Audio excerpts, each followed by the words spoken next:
모든 사람들이 제가 죽을 거라고 생각을 했어요. 왜? 개망난이었으니까. 요즘 프랑스 분위기 진짜 안 좋아요. 장난 아니에요 요새. 저쪽에서 날 무시하면 무조건 소리를 질러. 그리고 빠트롱 니네 주인 나와라고 하면 제일 무서워한다 그랬잖아. 앞에 다 잊어버리고 빠트롱 나만 기억을 했던 거예요. 침착맨이 저한테는 하나님보다 위에요. 왜? 왜 하필 내가 출판했을 때 그때 봐도. 그래서 그때 내가 한강 탓을 했어요. 내가 뭐 나라를 움직이는 위대한 사람도 아니고 64세에 머리 다 날라간 할아버지인데 무슨 일대기까지 하겠어요. 사실 작년까지만 해도 저런 존재에 대해서 알고 있는 사람은 아무도 없었어요. 아마 여기 있는 사람들도 아무도 몰랐을 거예요. 내가 살던 데가 연희동인데 그때 당시만 해도 산 꼭대기에 판자촌들이 있었고 밭에는 논이 있었고 주택지가 좀 있었어요. 거기 살았었거든요. 거기 살면서 이제 몸이 너무 약해서 운동을 시작했단 말이에요. 결국은 돌아오지 못할 강을 건넌 거예요. 운동을 하다 보니까 공부를 못하게 돼요. 그래서 내가 기억하기로는 초등학교 6학년 때 한글을 띈 걸로 기억해요. 중학교 역시 공부를 잘할 수가 없었죠. 고등학교 마찬가지예요. 난 완전 패인 취급을 받았어요. 그래서 야 도대체 대학이 뭐길래 선생님들이 이렇게까지 차별을 하나, 나도 공부 좀 해보자.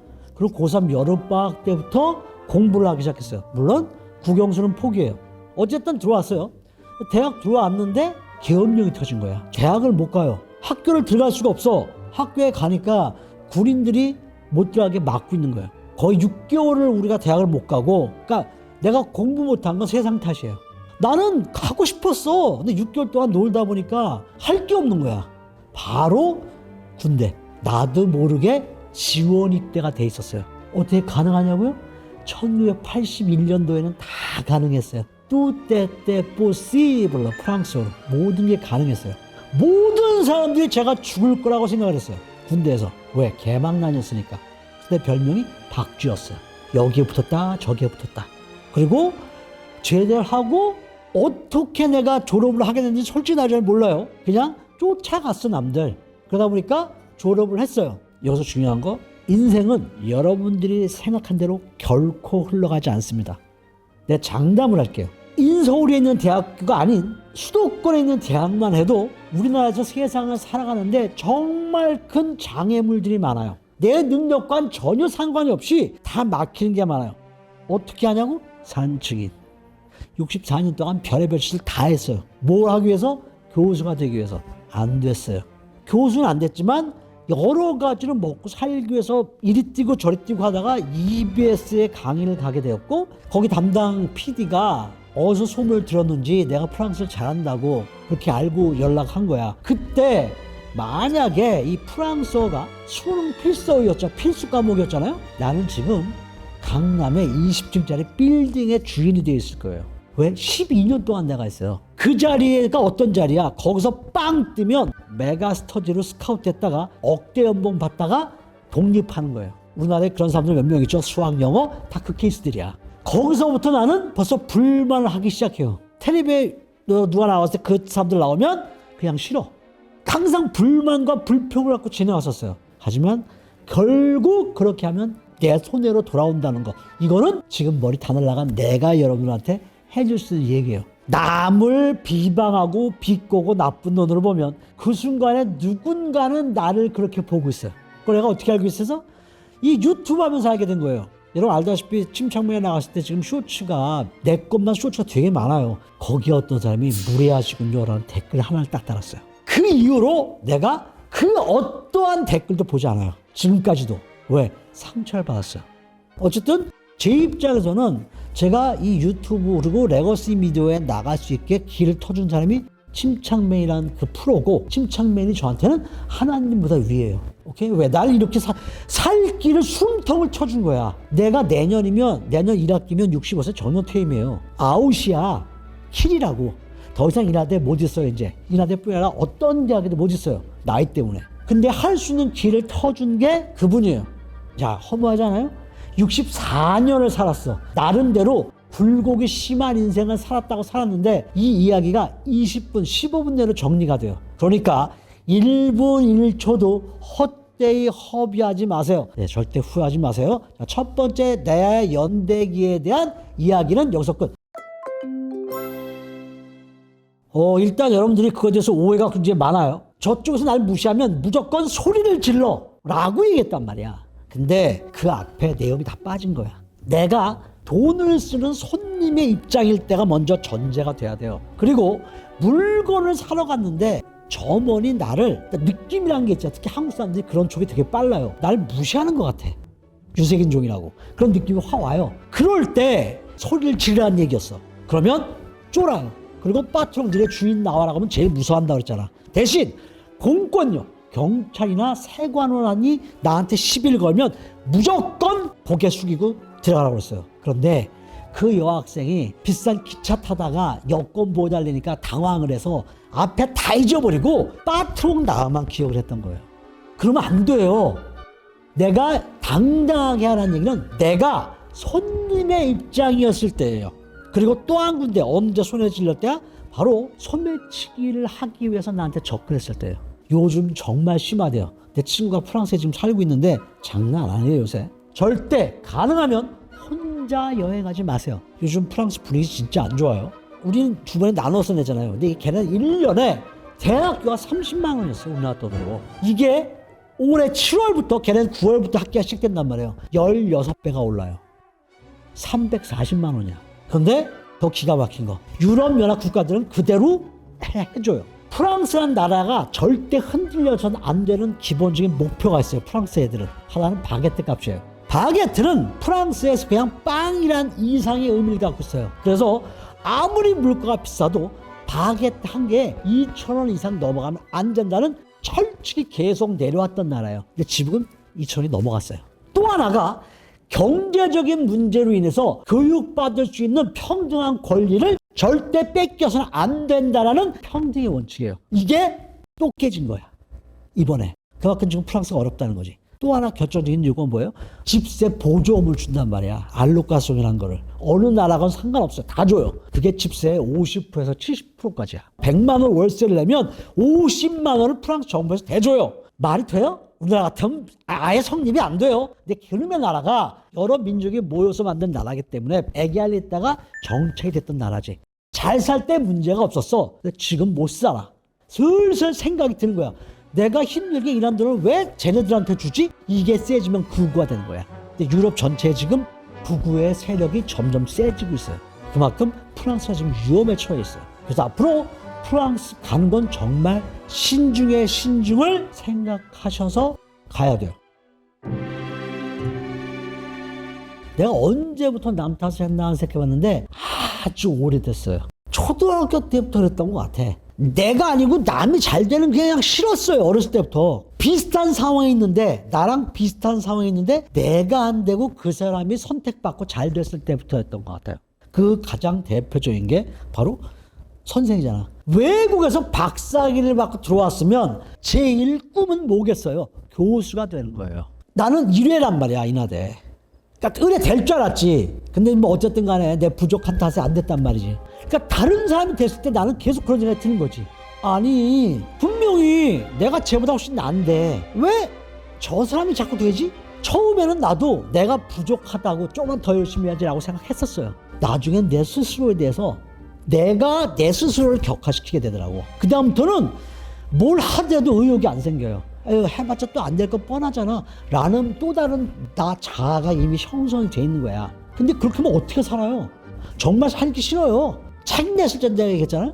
침착맨 그 나간 다음에 떠서 극내성이라는 책을 냈단 말이야. 대한민국에 있는 상위 10% 출판사에서 다 깐 책이야. 아무도 안 내주겠다고 했는데 침착맨에서 뜨니까 내겠다 그런 거죠. 와, 그래서 야 이번엔 돈 좀 만지겠네. 강남에 빌딩 사나? 이러고 내가 출판 인쇄소까지 갔어. 근데 누구 책이야?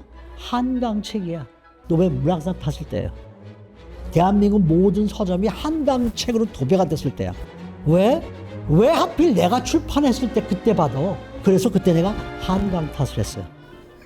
자, 그러니까 계속 탓하게 되는 거야. 여러분, 방법은 여러 가지예요. 내가 어려웠지만 이렇게 돼서 지금 이 위에 올랐어요. 그러니까 여러분도 용기를 잃지 말고 하세요 라고 특강을 하는 사람들은 그 자리에 이미 오른 사람들이야. 얻었다고 이미. 나는 아직까지도 실패한 사람이야. 그래서 얘기를 해주는 거야. 야, 너 별거 아니야. 네가 아무리 노력해도 다른 애들은 너보다 10배를 더해. 그러니까 네가 실패하는 게 어찌 보면 당연할 수도 있어. 라는 걸 계속 심어줘요. 처음에는 역겨워요. 내 말을 듣고 있으면. 그럼 어쩌라는 건데 자꾸 듣다 보잖아요. 그러면 운전면허 시험도 떨어졌는데 뭐 이 정도야? 라는 내 스스로의 내성이 생겨요. 실패에 대한. 전제 조건이 뭐야? 어떤 거를 준비할 때 무조건 전력을 다해야 돼요. 그래 놓고 안 되면 남 탓을 해야 돼. 전력을 안 한 상태에서 남 탓을 하잖아요. 그것처럼 꼴불견이 없어요. 그렇게 함부로 폄하하면 안 돼요. 내가 해보지 않고 그렇게 얘기하는 건 아니야. 전력을 다하되 안 됐다 할지라도 네 스스로를 원망하지 말라는 얘기야, 내 얘기는. 그래서 남 탓을 하라는 얘기예요. 난 지금도 남 탓을 하고 있어요. 그리고 앞으로도 남 탓을 할 거예요. 하지만 그 전전적 조건, 내가 오늘날 이렇게 여러분들한테 많이 알려줄 수 있게 된 건 침착맨 나갔을 때 거기에 나가기 전에 이미 내 스스로 뭔가를 다 준비해 놨었어요. 그 준비한 게 있었기 때문에 된 거야. 그러니까 여러분들도 불안하면 뭐든지 하세요. 단 아니 한 달 뒤 어떻게 될지 모르는 세상이에요. 요즘 짧게 성취할 수 있는 것부터 해나가세요. 외국어 중에서 어떤 언어가 배우기 힘드냐라고 물어보면 많은 사람들이 프랑스어라고 얘기를 해요. 그런데 잘 생각해 보세요. 여러분 지금 영어 몇 년 공부했어요? 대학교 1, 2학년이라도 영어를 한 지 10년 훌쩍 넘어가요. 나 지금 몇 년 했어? 대학교까지 합치면 40년이에요. 프랑스어를 공부한 지가. 근데 지금도 못 알아들어요. 근데 프랑스어가 어렵다고 느껴지는 건 크게 두 가지 때문이에요. 하나는 발음이야. 프랑스어 발음이 굉장히 어렵게 느껴질 것 같지만 사실은 여러분들이 생각을 잘해야 돼.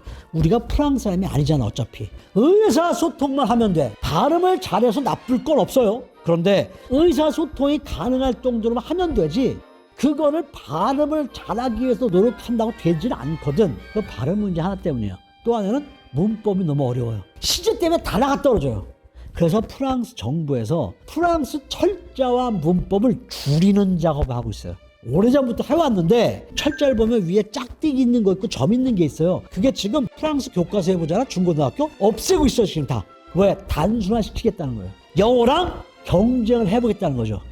그런데 내가 볼 땐 죽었다 깨어나도 안 돼요. 왜? 언어의 문제가 아니야 그건. 그 나라의 경제력과 군사력, 정치력의 문제예요. 근데 프랑스는 아직까지 그걸 못 깨달은 것 같아요. 이것도 역시 논리에 의한 오류예요. 우리나라 말의 명사에 남성, 여성이 있을까요? 없을까요? 얼핏 보면 없는 것 같은데 라고 생각하죠? 암호랑이, 수토랑이 있어요. 다만 무생물에는 없어. 근데 프랑스도 마찬가지예요.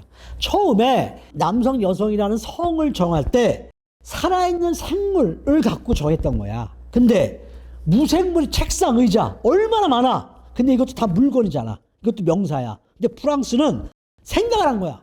일관성을 가져야지. 적게 시작했기 때문에 거기에 남성, 여성 구분하다 보니까 무생물에도 적용을 시킨 거야. 그래서 프랑스의 성은 생물학적 성과 문법적인 성으로 갈려요. 이 프랑스어가 발전되지 못한 가장 큰 이유 중에 하나도 그것 때문이야. 명사 앞에 여성, 남성을 나타내는 관사를 써야 돼. 맨날 헷갈려요. 이게 없어도 문제가 없잖아. 책상은 둥글다. 그게 꼭 여성, 남성일 필요가 뭐가 있어요. 따라서 프랑스는 앞으로도 단순화될 게 너무너무 많아요. 또 하나의 문제는 뭐야? 프랑스 학자들이 되게 보수적이에요. 한글이 사실은 굉장히 단순화되어 있으면서 의사소통이 잘 되는 언어지만 논리적으로 설명하기는 좀 어려운 언어예요. 사실은 이건 나중에 언젠가 기회가 되면 내가 한번 얘기를 해줄 거예요. 어쨌든 그런 의미 때문에 남성, 여성으로 나눠져 있다라고 생각하시면 돼요. 첫 번째, 프랑스랑 우리나라랑 가장 큰 차이는 프랑스 애들은 일관성이 있어요. 나 위주. 내가 없으면 이 세상에 존재 의미가 없어요. 내가 없으면 나 다음날 지구가 멸망하든 말든 상관 안 해요. 내가 제일 중요해. 일관성 있죠. 재수 없죠.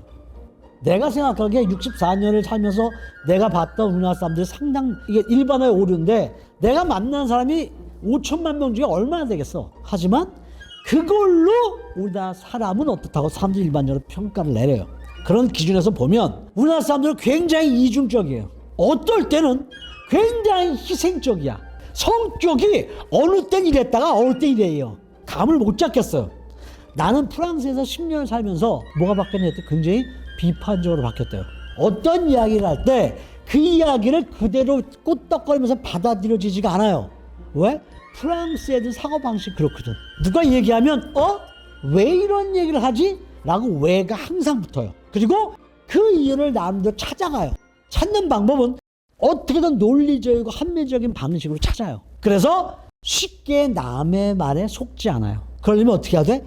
잘 안 믿어요. 남을 절대 안 믿어요. 프랑스 사람들은. 겉으로는 친절하지만. 근데 우리는 쉽게 정도 주고 쉽게 속기도 하고 속이기도 해요. 이런 것들 굉장히 큰 차이가 있어요. 그러니까 프랑스 아이들이 이 생각이 얼마나 정말로 지독하냐면 대학원에서 나한테 늘 담배 꾸던 새끼가 있었어요. 프랑스 애야. 걔네들은 고등학교만 졸업하면 독립을 해요. 경제적으로. 자기가 돈 벌면서 대학도 등록금을 내는 거지. 그러니까 돈이 항상 모자라. 그러니까 담배를 나한테 늘 꿔. 근데 처음에는 프랑스어도 좀 배우고 내가 도움을 얻을 수 있을까 해서 담배를 줬지. 나도 한 2년, 1년 반 지나니까 어느 정도 되잖아. 계속 담배를 달리니까 얄미운 거야. 이놈이 우리 같이 담배 피다가 꽁초를 버리려고 내가 쓰레기통을 찾았단 말이야. 이놈이 뭐하니? 꽁초 버리려고 쓰레기통 찬다니까 길에다 버리래. 내가 야 임마 그러면 안 되지. 그래도 배웠다는 놈이. 그랬더니 프랑스의 특징이 그거예요. 에코토무아. 길거리를 청소하시는 환경미화원분들이 있지. 어디 소속이야? 시청이나 구청 소속이에요. 이분들 월급 누가 줘? 시나 구에서 줘. 그 돈 어디서 나? 우리 세금, 국민들 세금에서 주는 거야. 우리가 모든 시민이 쓰레기통에다 쓰레기를 버리면 길거리가 깨끗해지겠지. 그러면 시나 구청에서는 그분들을 많이 고용할 이유가 없어. 깨끗한데. 그러면 인원을 줄일 거야. 따라서 우리가 길거리를 깨끗하게 쓴다는 얘기는 환경미화원의 직업을 뺏는 거랑 마찬가지라는 거예요. 이렇게 얘기를 해. 되게 얄밉잖아. 이건 뭐냐면 그런 말이 맞다 틀리다의 중요한 문제가 아니에요. 정작 중요한 건 뭐냐면 내가 원하고자 하는 이익을 다른 사람으로부터 취해야 돼. 그러려면 그 사람을 설득시키는 게 제일 중요해요. 이런 논리를 걔 아이들은 그쪽 아이들은 갖고 있어요.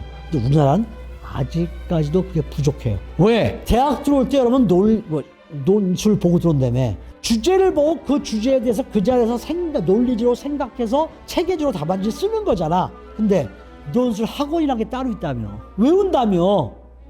이래갖고는 논리체계가 안 서요. 그래서 여러분들에게 지금 가장 중요한 건 뭘 얘기했을 때 내가 거기에 속지 않고 내 나름대로 판단을 내릴 수 있는 건 내가 그만큼의 실력을 키워야 돼. 그러면 어떻게 해야 돼요? 첫 번째 조건은 간단해요. 무조건 책을 읽어야 돼. 내가 책을 정말 안 읽어요.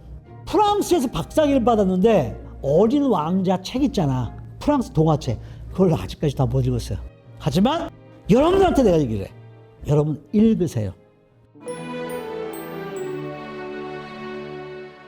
우리 과에서 1등 했던 애가 60명 중에 한 명이 처음 취업됐거든요. 그게 제약사 외판매원이었어요. 우리 때도 그렇게 취업하기가 어려웠는데 이게 자그마치 40년이 흘렸거든요. 근데 변하지 않는 게 있어. 바로 지금 학생들, 젊은이들도 취업하기가 어렵다는 거예요. 우리나라는 실력은 배우면 다 할 수 있는 능력을 갖추고 있어요. 그게 문제가 되는 게 아니야. 저 사람을 고용했을 때 저 사람의 인성이 얼마나 고든가로 우리나라 직장생활은 정말 많이 판가름해요. 약간 내가 손해를 보세요. 아무도 안 하려고 할 때 제가 할게요 라고 하는 사람이 나중에 분명히 빨리 진급되고 훨씬 좋아요. 그리고 또 하나, 이건 정말 인생 살면서 지키기가 힘든 거라고 내가 생각해요. 바로 역지사지예요. 내가 남에 대해서 얘기하거나 판단하기 전에 만약에 내가 저 사람이었다면 이라는 생각을 한 번이라도 하고 그 다음에 이야기를 하세요. 내가 이거는 살면서 뒤늦게 깨달은 거예요. 나도 생각을 하지 않고 먼저 얘기하고 난 다음에 생각을 하는 스타일이에요. 그런데 나한테 득이 될 게 단 1도 없더라고. 최소한 내가 가진 능력만큼은 인정을 받으면서 그렇게 살아갈 수 있을 거예요. 그리고 좀 가끔 가능하면 가다가 멈춰서 하늘 쳐다보고 멍 때리는 시간도 가끔 갖고, 멍 때리는 시간이 너무 부족해요 여러분들. 그리고 생각하는 시간도 많이 가졌으면 좋겠어요. 오케이. 몇 시야? 몇 시간 때리냐?